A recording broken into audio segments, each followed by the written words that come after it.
All right, good morning, everyone, and welcome to the City of Tucson public meeting on proposed adaptive reuse code amendments. We'll just give it a couple of minutes for people to join us and gather, and then we will go ahead and get started with the presentation and discussion. Thank you.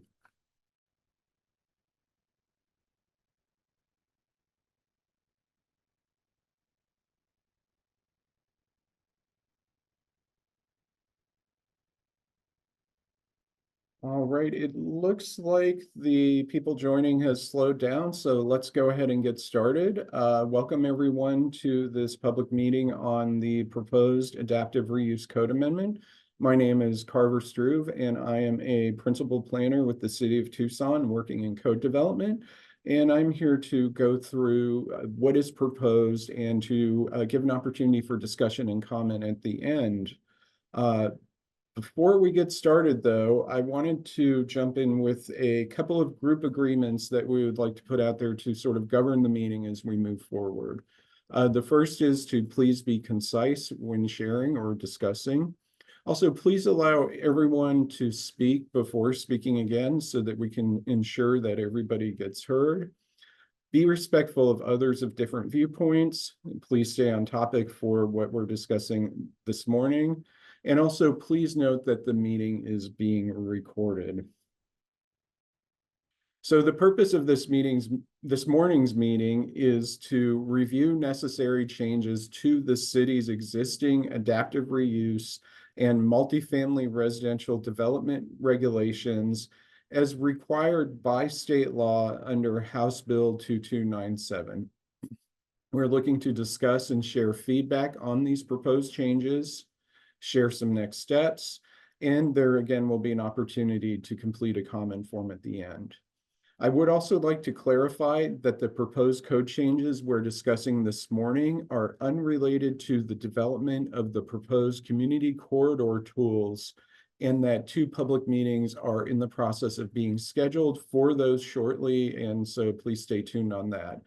This is a separate set of code changes that are precipitated by state law and not related to that particular code amendment.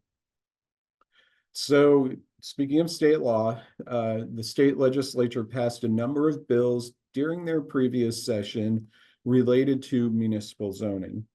These bills are intended to facilitate greater housing attainability by increasing opportunities for diverse housing types and streamlining processes to address housing availability through housing supply. 4 of these bills that were passed require local municipalities to amend their zoning codes.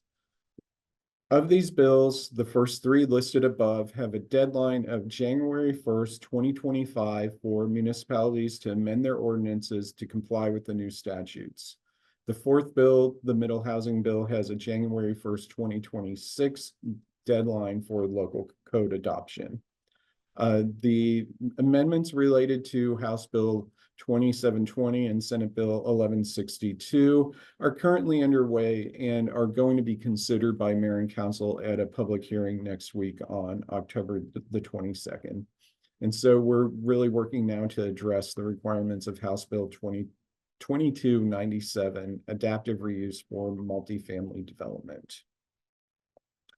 Before we get too deeply into what the bill requires, I wanted to note that there are already a large number of existing tools within the city codes to allow adaptive reuse. The UDC has tools, or Unified Development Code has tools to support adaptive reuse, including the fact that multifamily residential uses are allowed in commercial and office zones or support the requirements of the bill. Adaptive reuse of buildings in existence as of May 1st, 2005 is already allowed. We also have the individual parking plan requirements, which help to address potential parking issues with reuse as people are reusing buildings that weren't necessarily developed to be parked the way that buildings currently are parked. And then we also have a number of different overlays in types of districts, including the Downtown Infill Incentive District, the Urban Overlay Zone districts, and historic preservation zones that all support adaptive reuse currently. So then we move into the requirements for House Bill 2297. The bill requires the city to adopt regulations that requires the city to adopt regulations to allow multifamily residential development for or adaptive reuse. So it's either multifamily residential or adaptive reuse of at least 10% of all existing commercial, office, or mixed-use buildings, provided they are what the bill calls functional, economically or functionally obsolete. These must be allowed by right, which means through administrative approval process rather than discretionary approvals. The UDC already allows for multifamily residential and commercial office and mixed-use zones and has the tools to support adaptive reuse. However, some changes to the UDC are necessary to comply with certain criteria established by the bill as they pertain to adaptive reuse. And as I mentioned earlier, our local codes must comply with the state law by January 1st. I also want to be very clear when we're talking about these requirements, the bill applies to multifamily development or adaptive reuse. What that means is that developers do not have to adaptively reuse the building in order to use this tool. There's the requirement specifically states that they could demolish the building and redevelop under these specific requirements. So again, the bill requires the city to allow adaptive reuse of these economically and functionally obsolete commercial buildings by right. And then it goes on to define what adaptive reuse means.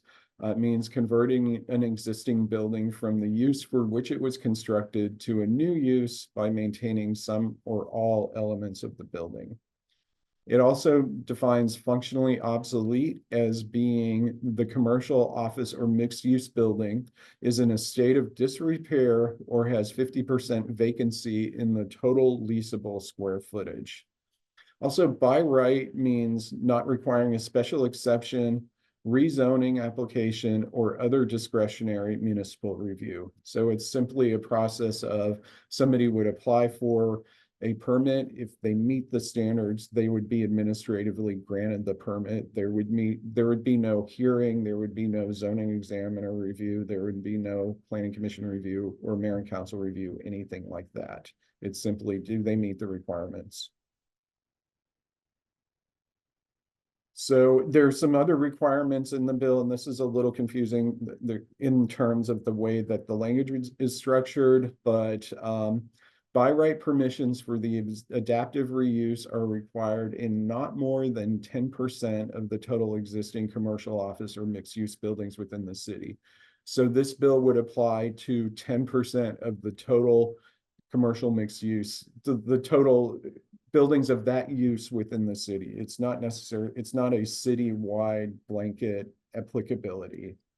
There's another requirement in there with a different 10% figure, which is that also to comply with these requirements, a total of 10% of dwelling units provided must be set aside for low or moderate income housing for a minimum of 20 years, in addition to meeting other criteria in the bill.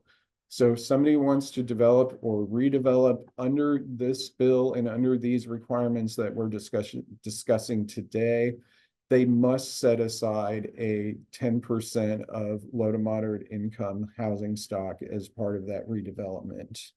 The bill does also go on to define low income as housing for a person whose household income does not exceed 80% of the area median income, for which somebody pays less than 30% of their income for housing. Moderate income would be 100%, 120% of the area moderate income, where they pay less than 30% for housing.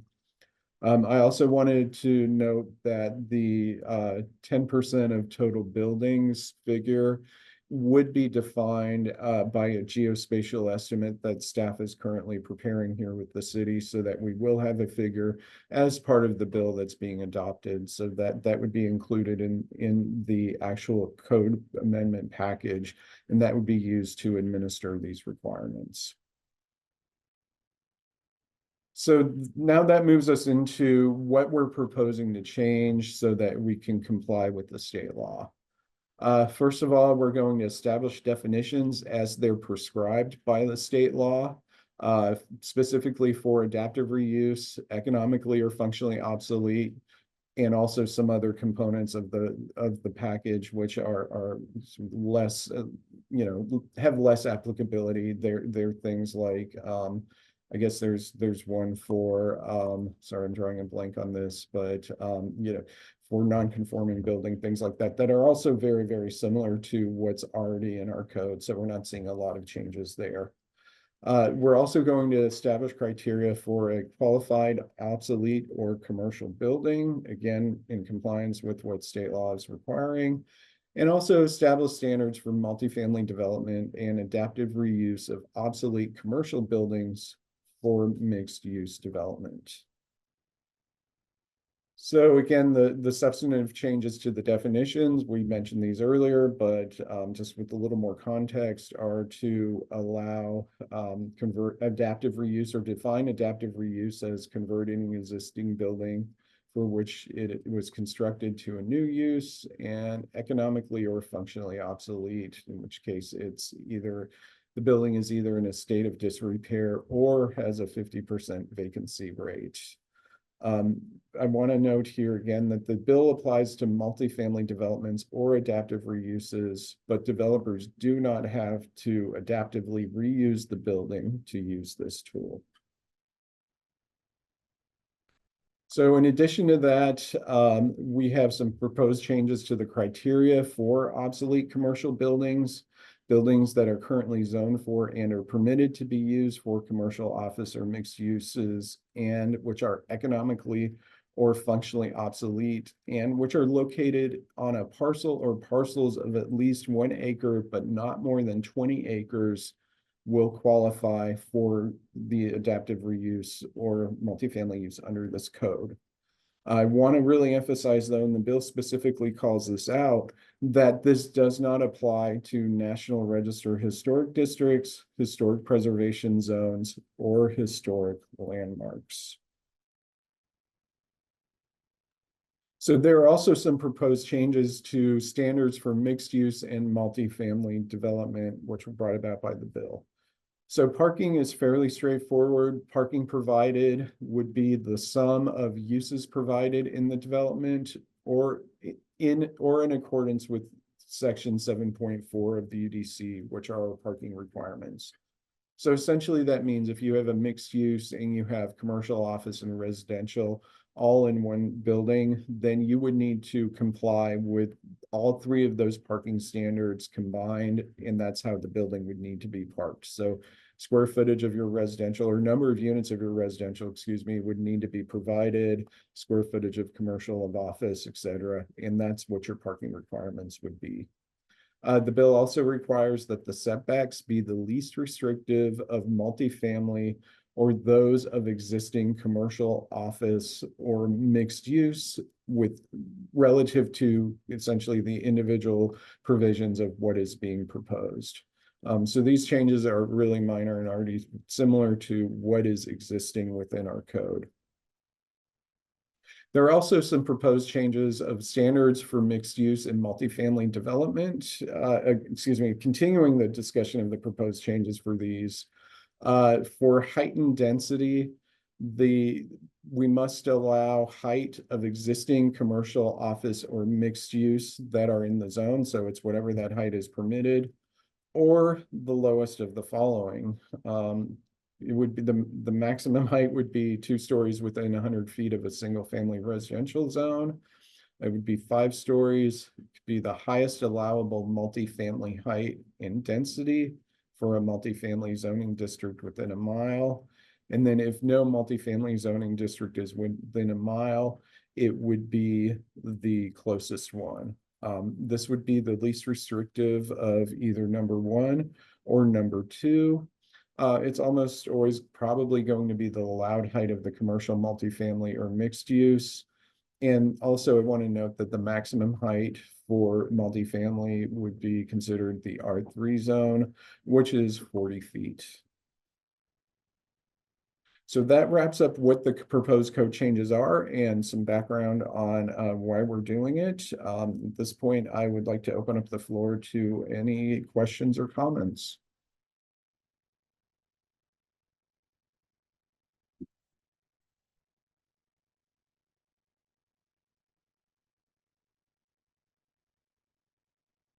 Yes, Christopher Ortega. Yes, thank you for this, uh, putting this together. I appreciate it.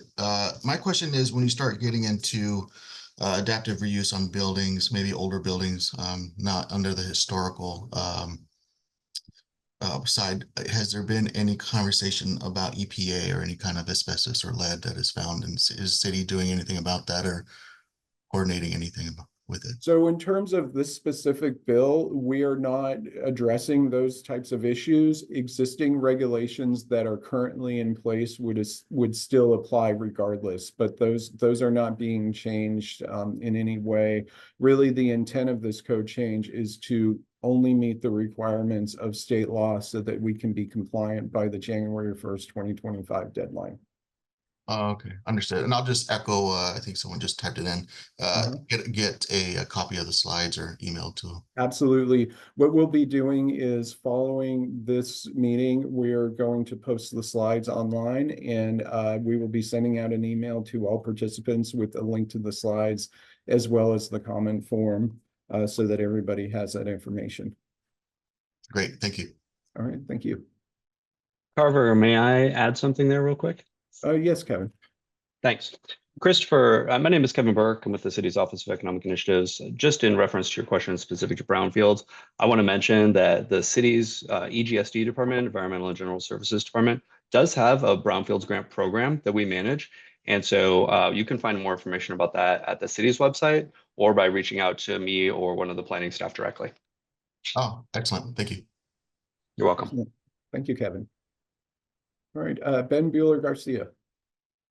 Yes, thank you. I'm curious, just from clarification, given that the city of Tucson already allowed for much of this to take place under your current code, does the 10% threshold really apply? Or is the main distinction what would qualify for administrative review versus going through a traditional rezoning application?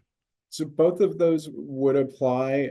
It really comes down to the way that the law was structured and what we were required to specifically include in our code. The 10% distinction, realistically, do we ever feel like we're going to reach that 10% under this section? Probably not. But both of those provisions were required to be included in our local code. So in addition, kind of been related to the 10% affordable requirement. Okay. So this one, to utilize this tool, it's actually drafted in that you have to have 10% affordable, and I think it's low and moderate income. So to use this tool, according to state law and according to what we'd be drafting, you would have to provide 10% affordable units. That said, there are already a lot of tools to be able to do very similar, if not more intense development, already in our code. But just because, as Carver had mentioned, the way it's structured, we do have to provide this as just an additional option for adaptive reuse and for multifamily housing. Carver, To be clear then, if I did not want to put affordable housing as part of my project, there would still be an avenue where I could convert or just demolish an obsolete use and then put in multifamily, but I might have to go through different levels of reviews. Yeah, or I mean, as is right now, I mean, you can go through and multifamily is allowed in all of our commercial zones. Obviously it's slightly different as far as density limits and things of that sort, but it would just be a different set of standards that you'd have to meet. Okay, thank you. Carver, do you mind going back one slide? Sure. We had a chat in the there. Thanks. Yes, we had a question in the chat. Okay, got it. Thank you. All right, Chuck Martin.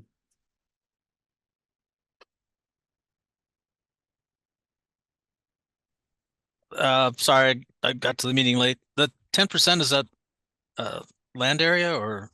Square footage of buildings or Number of buildings, number of buildings? Okay. yes. So, yeah, that is what we are working with. Yeah, Chuck, just to give you an estimate, we have an estimate that we've done through GIS analysis, which is a little over 10,000 supposedly commercial buildings that for this would be that 10%.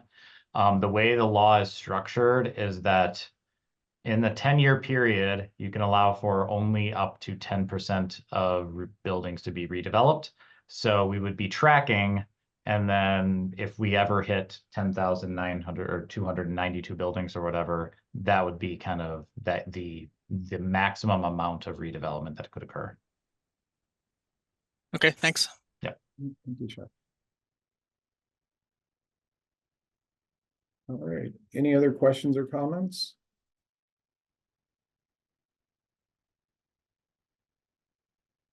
Okay, if anybody has any comments again that they would like to submit in writing, I encourage you to click the link that's in the chat. And again, we will be sending out an email with additional information. Oh, it looks like we have another oh, that's the link in the chat. Oh, and And- Carver, I think we yeah. have a next step slide as well. Oh, I'm sorry. Thank you. Yes. So this is our timeline for how we are going to move forward with the development of the code amendment. We are at the stakeholder outreach public meeting stage, which is happening this month. We are going to finalize the code amendment very shortly. We will get, that is not a correct date. We will get the item to the planning commission and in either late October or in November. And the planning commission will then conduct a study session. The planning commission will conduct a review and public hearing in the second meeting, and then the intent is to forward this to mayor and council for consideration in December so that we can meet that January 2024 deadline. Actually, And- January 2025 deadline. That's Excuse me, correct. 2025. Thank you. Yes. And so from there, again, the opportunity to comment further is here. All right. Thank you all so much. I appreciate it. Thanks everyone for joining. Appreciate it. You have a great rest of your day. Thanks.